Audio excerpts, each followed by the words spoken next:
Dans cette nouvelle vidéo, on embarque tout de suite pour le 3e millénaire et on va rejoindre l'équipe de Bomber X.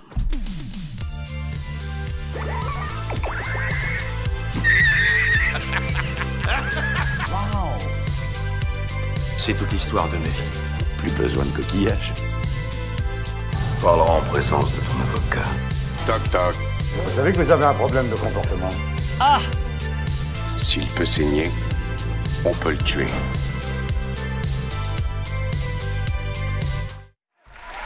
Eh ben, elle est pas belle la vie, bienvenue à vous sur la TV 42, ça va? C'est Dose Geek, vous regardez la Dose de Geek sur la TV 42 et on se retrouve pour une nouvelle page, un nouveau livre que nous allons, un nouveau chapitre que nous allons écrire autour de la culture geek, puisque aujourd'hui on va parler de science-fiction, mais science-fiction dans un genre très spécial, évidemment œuvres artistiques, audiovisuelles, tout ce que vous voulez, mais toujours dans cette période très faste des années 80.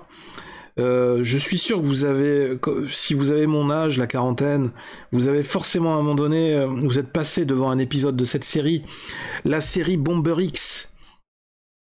Ça marche pas? Voilà. La série Bomber X. Oui, ce fameux générique qui a marqué nos esprits, qui est resté dans nos mémoires. Bomber X. Avec les marionnettes dans l'espace, dans les vaisseaux spatiaux, avec des scènes de combat à la Sainte Koukaï. Ça doit vous parler, j'espère. Ne me laissez pas tout seul dans le studio, là, j'ai l'impression de parler tout seul au mur, d'être tout seul dans ma passion. Alors, je viens de découvrir dans mes recherches que Bomber X, cette série originale de 24 épisodes de 25 minutes, originaire du Japon, elle a été créée également par le créateur de Goldorak, Go Nagai.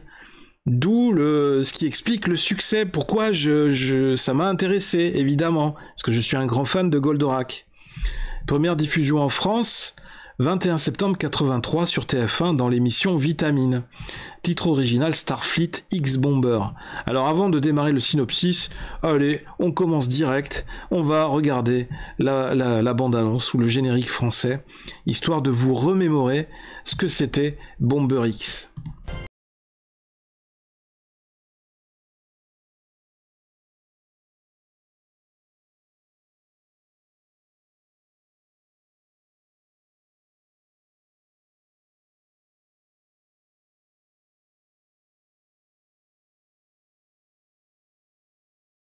Ça fait un peu penser à un générique d'Ulysse 31, au niveau du rythme et des instruments et de la musique. C'est marrant, hein? Parce que il me semble que il y avait une chanson de Ulysse 31, un générique de fin, où c'était un peu la même rythmique, et les mêmes instruments. Et peut-être aussi le même chanteur. C'est à vérifier. On continue.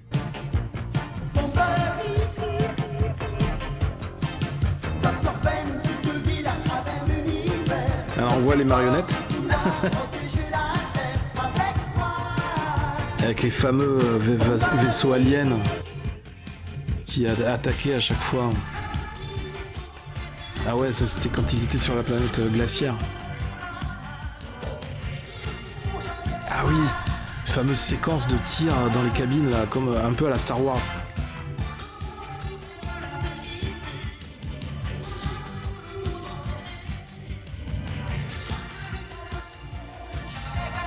Ah oui, le fameux vaisseau là. Putain. Tellement de souvenirs. Ce fameux vaisseau en forme de X. Ah, le noir américain, mec. Une série japonaise, mais avec des marionnettes acteurs américains. L'otage, premier épisode. C'est génial. Synopsis, à la fin du 3e millénaire, en 2999, les gars, la 3e guerre de l'espace vient de prendre fin, et la paix est revenue sur Terre. Pourtant, une nouvelle menace se profile déjà à l'horizon. Aux confins de la galaxie, le roi Artus, Artus Bertrand. Chef suprême de l'Empire Uranor, convoite un pouvoir mystérieux portant le nom de Force One, est censé se trouver sur notre planète. Un vaisseau impérial surpuissant, sous les ordres du commandant Gorgona et de l'amiral Karzul, attaque et détruit la base avancée de Pluton Alpha avant de se tourner vers la Terre. Impuissant, le bureau de la défense terrienne fait appel au Dr Ben, commandant de la base lunaire et concepteur en second du bombardier X. Un croiseur de combat dernier cri. Additionnellement, les forces de défense terrienne envoient leurs 3 plus brillants élèves, Cyril, Héraclès et Léo, afin d'assister Ben dans sa mission. Une jeune femme à origine inconnue du nom de Floriane se joint bientôt à eux. Floriane. Et pourquoi pas Ginette aussi? Ça doit être les noms français qu'ils leur ont donnés. Avec son garde du corps, Rasputnik, sorte de gros yéti extraterrestre, un peu style Chewbacca, je pense. C'est très inspiré de Star Wars. Hein. L'équipage compte également Pépé Adamski, surnommé PPA, un petit robot jaune qui passe son temps à râler et donner des ordres. Donc voilà une photo de famille. C'est dommage qu'on puisse pas la mettre en plein écran. Alors on voit la créature extraterrestre là qui est très poilue. Ah oui, et la Floriane, elle est au milieu là, elle est au centre avec sa robe. Et le petit robot qui fait penser un peu à R2D2 en version plus petite, version miniaturisée. Et le personnage principal qui est à droite là avec le casque. Ok.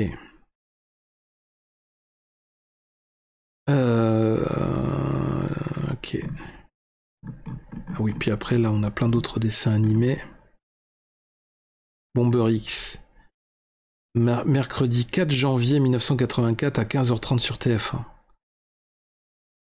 Ah, on a les dates de passage des épisodes sur TF1, c'est fou. Les mecs, il y a des mecs qui sont fous, ils ont noté, ils ont retrouvé les dates de diffusion, quoi. Ils ont conservé les programmes télé de l'époque. C'est incroyable. Pour plus de renseignements sur cette série, allez faire un tour à cette adresse Planète Jeunesse. Excellente série nippone à la limite du Sentai. Non, allons-y.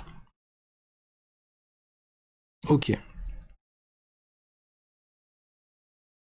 Donc tout ça on l'a vu. Là on a la liste des épisodes. On a les personnes qui ont fait les doublages. Ok. Première diffusion, 21 septembre 83, TF1, Vitamine. Ensuite, c'est passé en 86 sur TF1, toujours dans l'émission Croque Vacances. Donc je m'en souviens, je regardais ça aussi. Et ensuite, à partir de février 88, c'est ça, dans le Club Dorothée TF1. Et on retrouve un peu la patte, effectivement, de Go Nagai. Moi, je m'en souviens de cette série et je ne comprends pourquoi elle ne passe pas à la Globibulga Night. Ça fait 3 ans que je cherche le nom de cette série. Trop bien, le robot rouge et surtout les méchants avec leur vaisseau en forme de fourmi 1000 pattes. Je me souviens du générique comme si c'était hier. J'aimerais bien trouver le DVD de la série. Oui, j'étais fan. J'ai réussi à télécharger des extraits en anglais, mais aussi le générique français il y a quelques mois. Je crois que c'était sur un site web, genre... Ok. La princesse se nommait Floriane et ça passait effectivement au milieu de la première partie de l'émission Vitamine présentée par Victor et Mélanie. Vous vous rappelez du générique qui faisait Bomber X? Il y avait une sorte de Luke Skywalker roux qui n'enlevait jamais son casque, un black au menton en pointe, une grosse bébête poilue et une princesse brune mélancolique. Donc créé par le père de Goldorak. And Thunderbird, oui, c'était une autre série avec des marionnettes, japonais à mi-chemin entre Sankukai et Star Wars. Je n'arrive pas à croire que personne ne s'en souvienne. Si, moi je m'en souviens. Je ne comprends pas que les cassettes vidéo ou DVD de Bomber X soient introuvables. C'était une série formidable, même encore aujourd'hui. J'adore cette série. Et vous imaginez en termes de création, la créativité dont ils ont fait preuve pour créer les décors, les accessoires, les objets... dans lesquels évoluaient les marionnettes. pour créer tout cet univers, c'était incroyable, avec les effets pyrotechniques, les explosions de vaisseaux, parce qu'il y avait vraiment des batailles spatiales. C'était incroyable. Aujourd'hui, ce serait difficile, on ne trouve plus ce genre de production, ce genre de... À part peut-être avec Wallace et Gromit, mais c'est plus de la pixelation, enfin de la animation image par image. Je me souviens que le héros portait une tenue argentée et qu'il avait un drôle de revolver à laser. Moi j'aimais bien, c'était des marionnettes dans un vaisseau spatial. J'ai vu peu d'épisodes de Bomber X et c'est surtout depuis 3 ou 4 ans que j'en ai entendu parler à nouveau. Mais qu'est-ce que c'était bien. Bon, évidemment, c'est particulier comme série, on adore ou on déteste.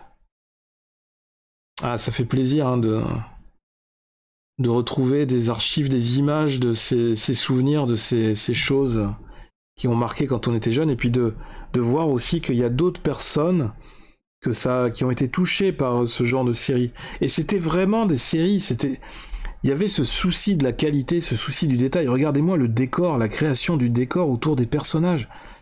On sent pas le décor en carton et tout ça. Non, mais c'est vraiment... Il y avait une ambition artistique, il y avait une volonté de faire quelque chose de bien, de faire du qualitatif. Et c'est aussi une des clés du succès de ce genre de série. Alors là, évidemment, ça a une page Wikipédia. Oui, cet article ne cite pas suffisamment ses sources. Ça va te faire un Bomber Xisé. Série télévisée de science-fiction japonaise réalisée à base de marionnettes animées en 24 épisodes de 25 minutes. Créée par le mangaka japonais Go Nagai. Ok. Diffusée au Japon sur Fuji TV. Donc là, on a l'histoire. On a les noms en japonais. Le héros, il s'appelait Shiro Jinga. Et Cyril en français. Héraclès, je pense que c'est le black. Oui, noir américain. Spécialiste en armement. Mec. Responsable de l'arsenal du Bomber X, mec. Redoutable au combat, mec. C'est un jeune homme sérieux et pragmatique.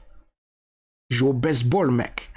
Il fait parfois preuve d'un caractère difficile, mais il possède aussi un cœur d'or et est dévoué à ses camarades, mec. Lui aussi semble éprouver des sentiments pour Florian, bien qu'il cache ses émotions. Il pilote la navette formant les bras et le torse du grand Dan. Ah oui, je crois qu'il y avait une histoire avec un robot aussi. Dr Ben, Florian, Rasputnik, qui en japonais c'est Kirara, et PPA, le robot. L'Empire Uranor. Préfigurant en cela les Borg de l'univers de Star Trek.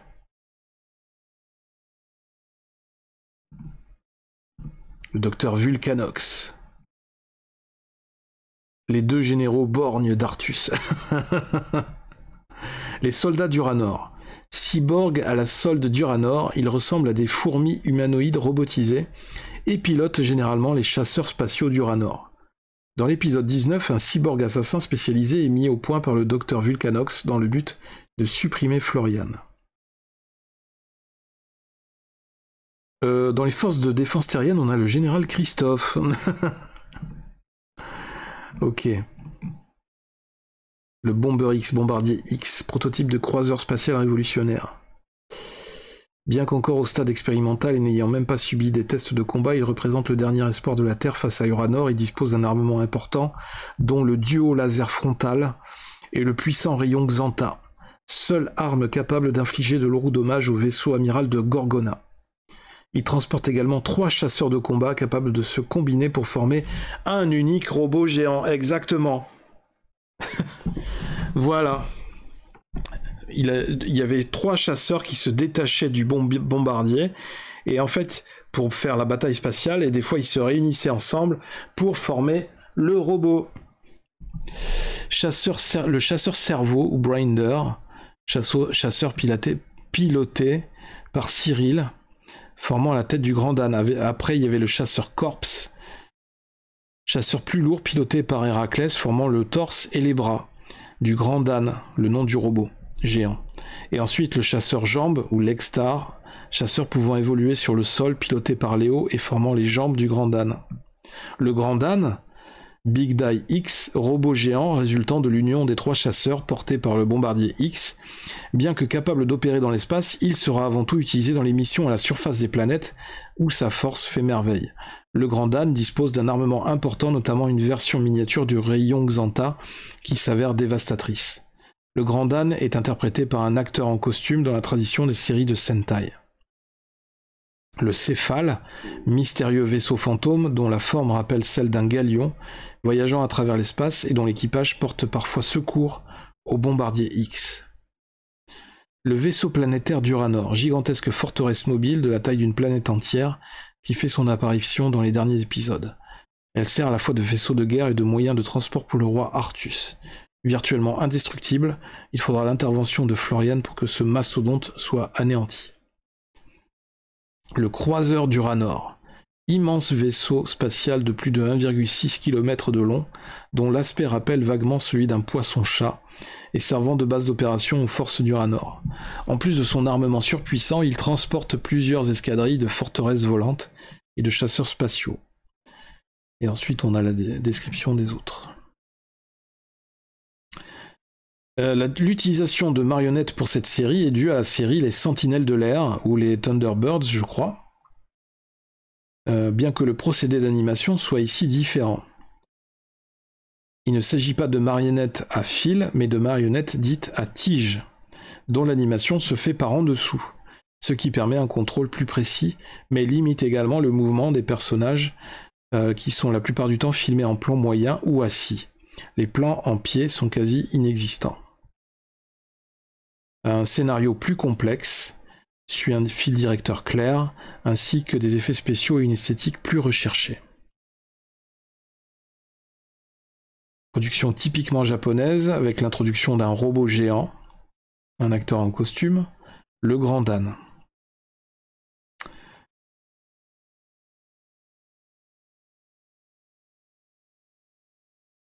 Ok. La chanson du générique original est Soldier in the Space par le groupe Bow Wow, sorti en single et sur l'album de la série en 80. Interprété par Lionel Leroy, on note également que les musiques de la série sont sorties à l'époque en 33 tours en France.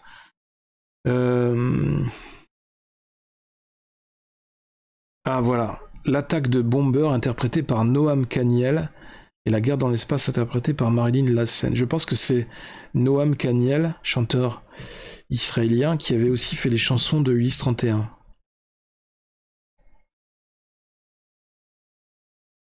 Le générique anglais était quant à lui écrit et interprété par Paul Bliss.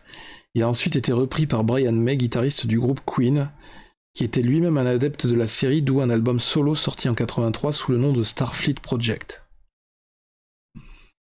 Donc après il y a eu des versions collector, tout ça, ok. Très bien. Très intéressant.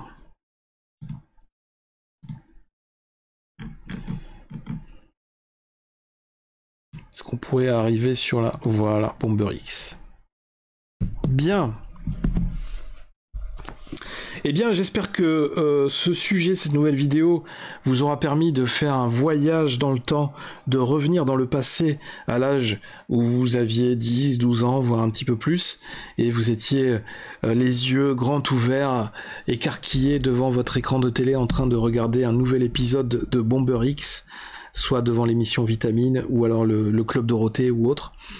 J'espère que ça vous a fait remonter des souvenirs très sympathiques, ça vous a fait revivre certaines émotions juste à entendre le générique. Moi ça m'a tout de suite fait tilt quand j'ai revu ces images sur internet. Comment je fonctionne en fait, je suis abonné à plein de sites autour de ces sujets là et ça me permet de voir popper comme ça régulièrement des trucs et de me dire ah mais ça me parle effectivement, ça, si, ça et là, et puis voilà, et puis je retrouve des archives et je vais chercher à droite à gauche et ça permet de parler de ces choses-là, de ces sujets-là dans des vidéos. Donc eh bien voilà, moi c'est une série que j'avais adorée. Évidemment je n'ai pas pu regarder tous les épisodes parce que c'était un peu aléatoire. Et évidemment, on avait d'autres activités. Mais voilà, une série qui m'a marqué beaucoup, parce que ben voilà, le thème de la science-fiction, d'une part, beaucoup de références à Star Wars, à Sankukai, on en parlera aussi, à Goldorak, le créateur du Goldorak, évidemment, parce qu'on retrouve le thème, le personnage, la symbolique du robot géant.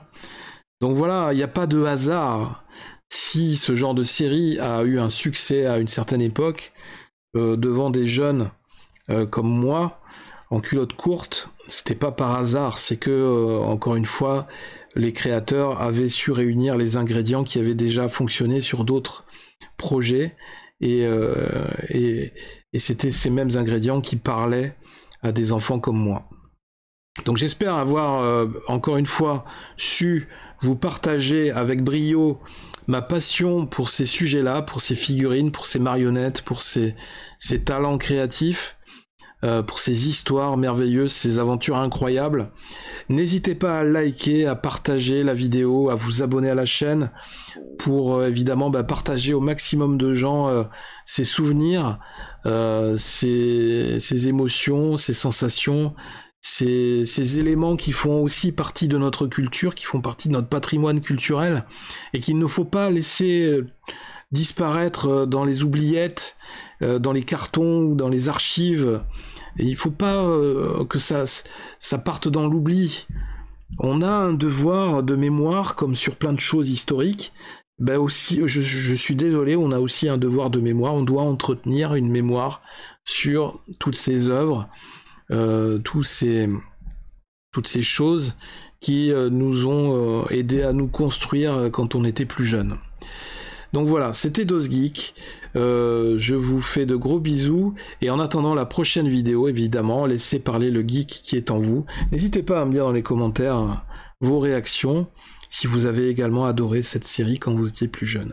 Et puis évidemment, on se retrouve très vite sur la TV42 pour un nouveau sujet détonnant. Bye.